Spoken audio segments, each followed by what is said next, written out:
बिस्मिल्लाहिर्रहमानिर्रहीम। अस्सलाम वालेकुम। आप देख रहे हैं नाउ न्यूज SD और मैं हूं आपकी मेजबान फाइजा शाह। शामिल करते हैं आज की अहम खबरें। खबर शामिल करते हैं। पीर महल से तहसील रिपोर्टर राना मकीत रजा की रिपोर्ट के मुताबिक हजरत मोहम्मद सल्लल्लाहु अलैहि वसल्लम को तमाम जहानों के लिए रहमतुल आलमीन बनाकर भेजा गया। आप सल्लल्लाहु अलैहि वसल्लम ने तौहीद का दर्स दिया और इंसानियत को एक मकाम और मर्तबा दिया।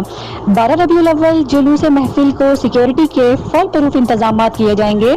इबादत निसार DP और टोबा टैक्सिंग ने हमरा रिहाज भट्टी DSP पीर महल अमन कमेटी जिलाई मेंबर मौलाना अब्दुल्ला चिश्ती के हमरा इजलास की शिरकत से खिताब में किया। इजलास में मौलाना मुफ्ती आबिद फरीद, मुफ्ती अताउल मुस्तफ़ा चिश्ती, हाजी तारिक मरकजी सदर अंजुमन ताजरान, मियाँ असद हफीज, कारी मंजूर अहमद सफदर, कारी अतीकुर रहमान, आबिद जाफरी, सदर अंजुमन हसीना पीर महल सज्जाद जाफरी और मोहम्मद अकरम मुजाहिद म्यूनसिपल कमेटी रेस्क्यू 1122 महकमा सेहत ट्रैफिक पुलिस के नुमाइंदगान ने शिरकत की। मौलाना अब्दुल्ला चिश्ती मौलाना मुफ्ती आबिद फरीद ने कहा, पीर महल के अवाम और उल्मा अमन पसंद हैं। अमन फिजा को बरकरार रखने के लिए तहसील और जिला इंतजामिया से हर मुमकिन तावन कर रहे हैं।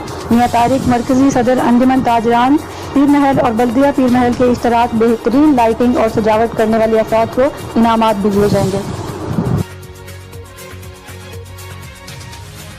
और अपडेट से बाखबर रहने के लिए देखते रहे नाउ न्यूज SD।